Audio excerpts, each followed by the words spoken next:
کوئی شخص یہ کہے تو بہت بڑا ظلم کرے گا کہ محبت اہل بیت کے بعد اب مجھے کسی عمل کرنے کی ضرورت نہیں ہے. یہ تو واقعاً مکتب اہل بیت کے ساتھ اس سے بڑی زیادتی اور ظلم نہیں ہو سکتا.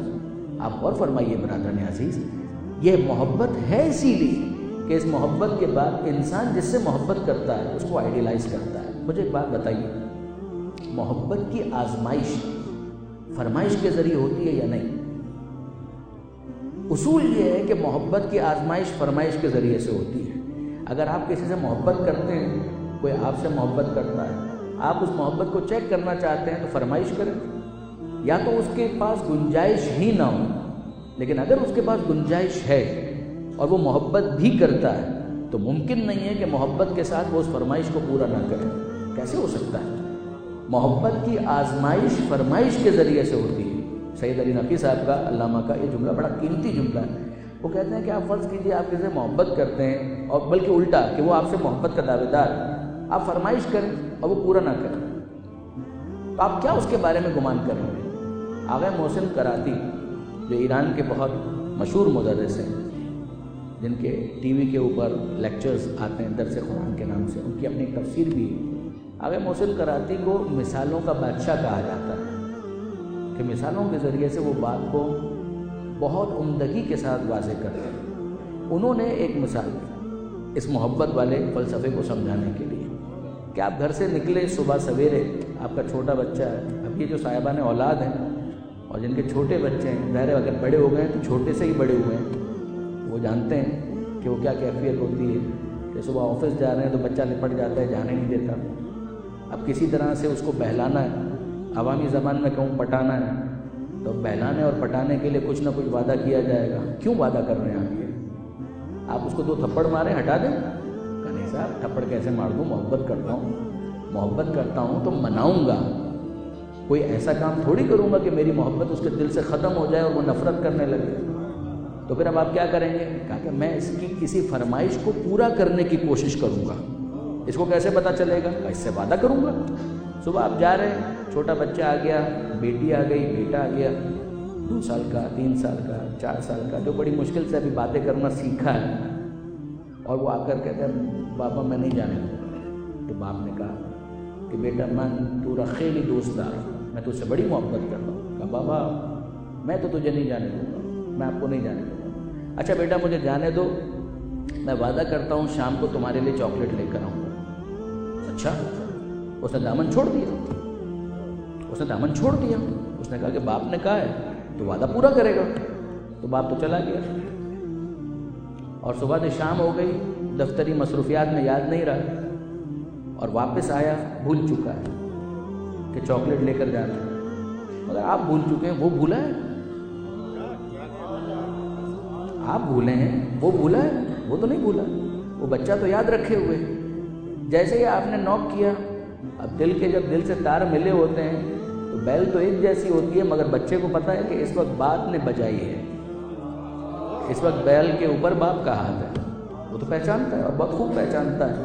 جیسے آپ نے بیل پریس کی، گھنٹی کی آواز اندر گئی، کوئی اور نہیں آیا، سب سے پہلے وہ بچہ ہی آیا. اسی نے دروازہ کھولا، اور جیسے ہی آپ کو اس نے دیکھا، آپ نے اس کو دیکھا. آپ بھولے ہوئے تھے، اس کو دیکھ کر یاد آیا.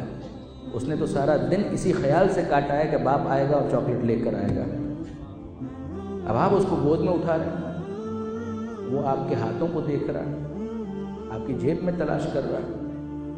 اس کو چاکلیٹ نہیں مل رہی. اس نے رونا شروع کر دیا، آنسو بہانا شروع کر دیے. آپ اس کو گلے سے لگا کے پیار کر رہے ہیں، بہلانے کی کوشش کر. پسار من تو رخیلی دوست دار، بیٹا میں تجھ سے بہت محبت کرتا ہوں، بیٹا میں تجھ سے بہت محبت کرتا ہوں. اب وہ بچہ بولتا ہے کہ بابا وہ سب باتیں چھوڑیں، چاکلیٹ کہاں ہے؟ بابا وہ سب باتیں ٹھیک ہے، چاکلیٹ کہاں ہے؟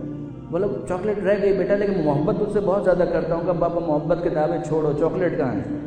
چاکلیٹ کہاں ہے؟ وہ کہتا ہے کہ محبت کا دعویٰ میں اس وقت آپ کا مانوں جب آپ چاکلیٹ لے کر آتے ہیں. جب آپ چاکلیٹ لے کر نہیں آئے تو آپ کے دل میں محبت ہوگی، مگر مجھے کیسے یقین آئے؟ تنہا دعوی محبت کو بچہ بھی قبول نہیں کرتا.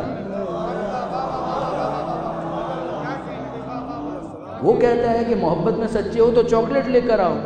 میدان قیامت میں ہم علی کا ہاتھ پکڑ کے مولا آپ سے بڑی محبت کرتے ہیں، وہ بچہ چاکلیٹ کے بغیر نہیں مانتا، علی نماز کے بغیر نہیں مانتے۔ تو یہ کیا تماشا ہے؟ مجھ سے محبت کرتے ہو، میرا طریقہ کار کیا تھا؟ میں نے پہلے نماز شب پڑھ کے دکھایا ہے، پھر تم سے فجر کی نماز مانگی ہے۔ میں نے رجب اور شعبان کے روزے رکھے ہیں، پھر تم سے رمضان کے روزے مانگے ہیں۔ میں نے سب کچھ خدا کی راہ میں دیا ہے، پھر تم سے زکوٰۃ اور خمس مانگا ہے۔ میں نے اتنے حج پیدل کیے ہیں، پھر تم سے ایک حج مانگا ہے، اور تم کہتے ہو محبت کرتا ہوں۔